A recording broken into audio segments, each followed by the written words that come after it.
విద్యుత్ ప్రైవేటీకరణ దిశగా రేవంత్ సర్కార్ అడుగులు వేస్తోంది. క్రమంగా తెలంగాణ పవర్ ను అదానికి కట్టబెట్టేందుకు సిద్ధమవుతోంది.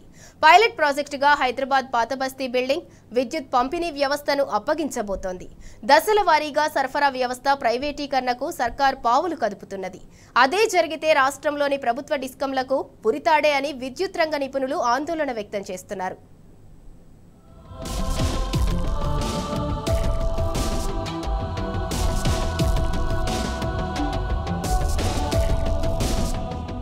రాష్ట్రంలోని విద్యుత్ పంపిణీ వ్యవస్థలను క్రమంగా ప్రైవేటుకు దారాదత్తం చేసేందుకు రేవంత్ రెడ్డి సర్కార్ సిద్ధపడుతున్నది.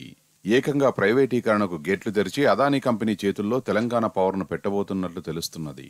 ప్రజల పన్నులు సొమ్ములతో ఏర్పాటైన కరెంటు సరఫరా వ్యవస్థల్ని బేరానికి పెట్టి ప్రస్తుతానికి పైలట్ ప్రాజెక్టుగా హైదరాబాద్ పాతబస్తీలో విద్యుత్ పంపిణీ బాధ్యతలను అదానీ గ్రూప్నకు అప్పగించబోతున్నది. సాక్షాత్తు ఇదే విషయాన్ని సీఎం రేవంత్ రెడ్డి ఢిల్లీలో వెల్లడించారు. సీఎం వ్యాఖ్యలపై రాజకీయ దుమారం రేగడంతో పాతబస్తీలో విద్యుత్ బిల్లుల వసూలు బాధ్యతను మాత్రమే అదానీ కంపెనీకి అప్పగించామని స్పష్టం చేశారు. పాతబస్తీలో అండర్ గ్రౌండ్ విద్యుత్ లైన్లు వేసి మొత్తం వ్యవస్థను మార్చాలని అదానీ కంపెనీని కోరామంటూ సమర్థించుకునే ప్రయత్నం చేశారు.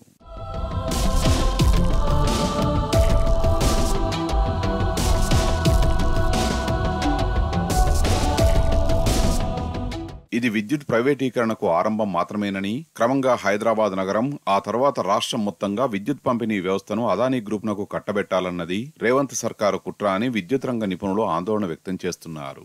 ఇదే జరిగితే విద్యుత్ పంపిణీ సంస్థలకు ఉరితాళ్లు బిగియడం ఖాయమని, కరెంటు కావాలన్నా కనెక్షన్ కావాలన్నా అదానీ ముందు తెలంగాణ ప్రజలు వినియోగదారులు మోకరిల్లాల్సిన పరిస్థితులు వస్తాయని హెచ్చరిస్తున్నారు. పాతబస్తీతో మొదలుపెట్టి రాష్ట్రమంతా విడతల వారీగా ట్రాన్స్కో జెన్కోలను అదానీ చేతిలో పెట్టే యోచనలో ప్రభుత్వం ఉన్నదని చెబుతున్నారు.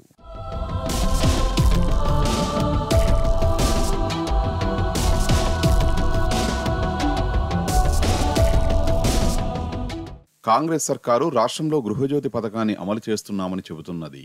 ఈ పథకం కింద 200 యూనిట్ల విద్యుత్తును ఉచితంగా అందిస్తున్నట్లు పేర్కొంటున్నది.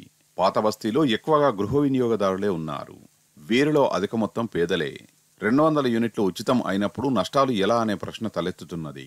ఇక్కడ బిల్లులు పెండింగ్లో ఉన్నాయని, వసూలుకు వెళ్లిన సిబ్బందిపై స్థానికులు దాడులు చేస్తున్నారని ప్రభుత్వం చెబుతున్నది. ఇలా పాతబస్తీని సాకుగా చూపి తెలంగాణ విద్యుత్ వ్యవస్థను మొత్తం అదానీకి తాకట్టు పెట్టే కుట్రకు రేవంత్ సర్కారు తెరతీసిందన్న విమర్శలు వస్తున్నాయి.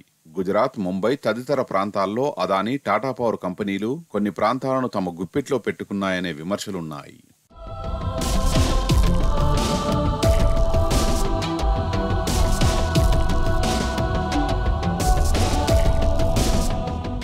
బహిరంగ టెండర్లు లేకుండా నామినేషన్ పద్ధతిలో ఎంఓయూ ద్వారా ఛత్తీస్గఢ్ ప్రభుత్వం నుంచి గత కేసీఆర్ ప్రభుత్వం విద్యుత్ కొనుగోలు చేస్తే తప్పు అని ఏకంగా దీనిపై విద్యుత్ విచారణ సంఘాన్ని వేసి ప్రభుత్వం విచారణ జరుపుతున్నది. భద్రాద్రి, యాదాద్రి పవర్ ప్లాంట్లను ప్రభుత్వ రంగంలోని బీహెచ్ఈఎల్కు అప్పగించినందుకు గగ్గోలు పెడుతున్నది. మరి టెండర్లు లేకుండా సీఎం రేవంత్ రెడ్డి అదానీ గ్రూప్నకు రాజధానిలోని ఓ కీలక ప్రాంతాన్ని అది ఓ ప్రైవేటు కంపెనీకి ఎలా అప్పగిస్తారన్న ప్రశ్న తలెత్తుతున్నది. కేసీఆర్ హయాంలో ఒక ప్రభుత్వం మరో ప్రభుత్వ రంగ సంస్థలతో ఒప్పందం చేసుకుంటే తప్పు. ఇప్పుడు ప్రభుత్వం ఓ ప్రైవేటు కంపెనీతో ఒప్పందం కుదుర్చుకుంటే ఒప్పు ఎలా అవుతుందని విశ్లేషకులు అభిప్రాయపడుతున్నారు.